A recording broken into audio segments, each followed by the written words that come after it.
Hi, Noah. Hello.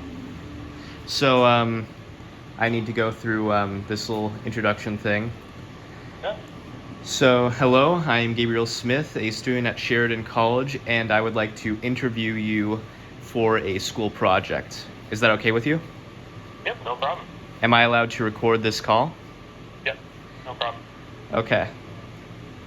To get us started, what motivated you to start your own business?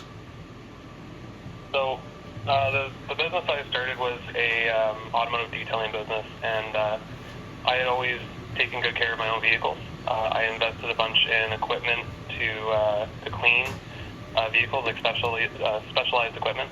And at one point, I had some friends asking about it, and a couple people suggested that I could start making some extra money cleaning vehicles. So I went with it and started my own business, and I continued cleaning vehicles and investing more into products and more specialty equipment.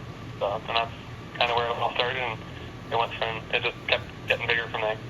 So, you're saying that it evolved from your own personal interests and spiraled into a business? Yep, yep, that's where I'd say it came from. My friends and my wife also helped me make that decision and see it more clear, but it definitely came from a personal interest. Okay. On to the next question. What do you find to be the most challenging aspect of owning this business? Um, Me personally, it would be time management. So I operate out of my own home, and it's just me. I don't have any other help or anything, and I find time management to be the most difficult because I try to pride myself on attention to detail, and like I'll go over the same spot 6 different times if I have to try to get it right. And I find that a lot of the time when I try to quote somebody on how long it'll take, it ends up taking me a little bit longer. That and then also growing the business as well. I had a Facebook page, and I was using that a bunch. And I was also handing out cards, but spreading your business information using word of mouth and just business cards and stuff. It's hard getting traction until you actually start getting more customers, and then they start referring more people. Okay.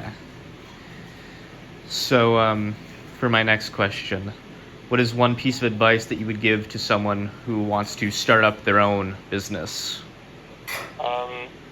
Definitely make sure you're passionate about it. I feel like that's a huge advantage that I had. It'd be very difficult to start a company just because you just want to make money. If it's something that you're honestly passionate about, I feel like it just becomes second-hand nature. Like, or not second-hand nature, but it's more natural. You want to invest more in it and be more like hands-on with things, and it'll make the whole more experience more fulfilling in my mind rather than just looking at it as another business. For my next question, I modified it a little bit, but what would you look for in an employee if you had to hire one? What qualities would you want? Definitely attention to detail, given the type of work I'm in. And I would also personally like to see some sort of passion as well. I feel like rather than just hire anybody, it would be somebody who actually wants to be at that company, not just somebody who just wants to be paid. That's me personally. Okay. And back to during the second question, you mentioned it a little bit, but how did you first start building up your clientele? Definitely word of mouth. I would always.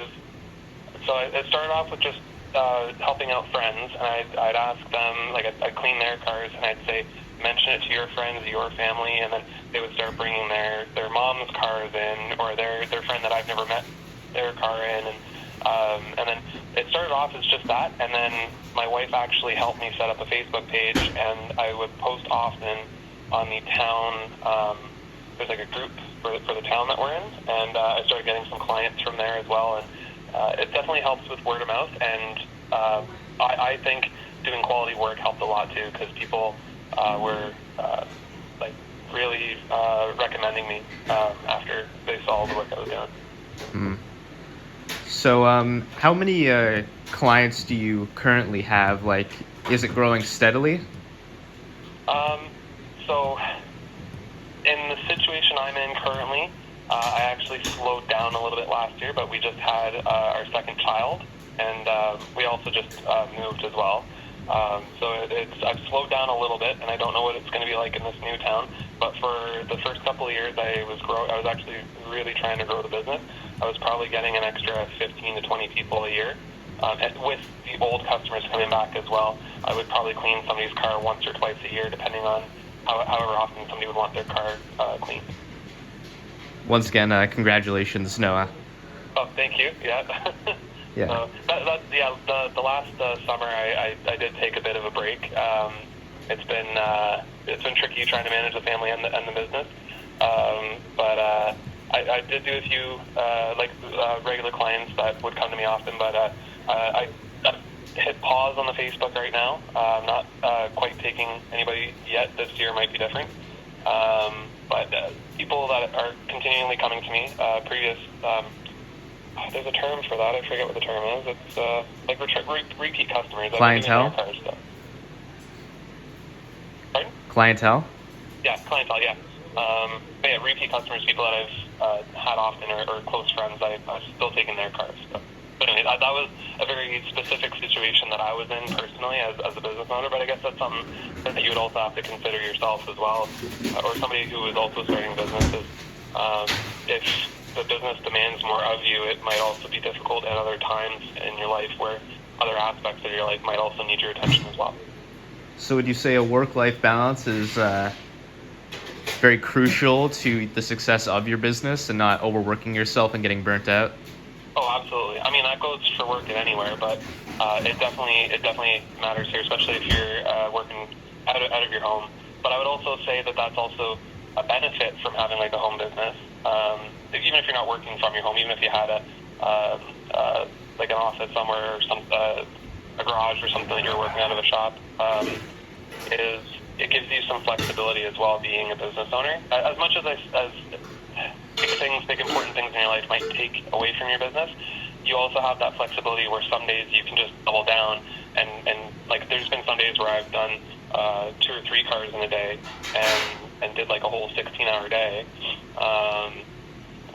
Or I could just take it easy, and on one weekend I can just do one car and spend more time with my family. It gives me a little bit of flexibility. Yes. So I would like to ask, are there any sort of outside factors that have impacted your business in a negative way, like competition or people going to different businesses? I haven't had too much difficulty myself. Because I don't own a shop and I don't have to pay overhead, I've actually been able to undercut. There's a few other shops in town that actually run, like they have brick and mortar businesses that they actually have to like pay overhead for, and they also have employees that they need to pay as well. So I've been able to undercut myself, so I haven't had too much difficulty. I might not be profiting as much as they are in the long run, but I've been able to keep steady work and still remain competitive with the work they do. So like that's one thing, I guess, is you could go to one of my competitors and they might be able to clean your car in 3 hours where it might take me 5 because they have more people. But I feel like a lot of the time in this type of business, people don't really care if you spend an extra couple hours at it. They care about the quality outcome, and a lot of people, especially in these times, they care about trying to save money wherever they can as well, right? Okay. That's all the questions that I have for you, Noah. Yeah, no problem. If there's, I try to answer to the best of my ability. Don't worry, you answered them all very well. Okay, awesome. Thanks again, Noah. No problem, Gabriel. Bye, dude. All right, bye.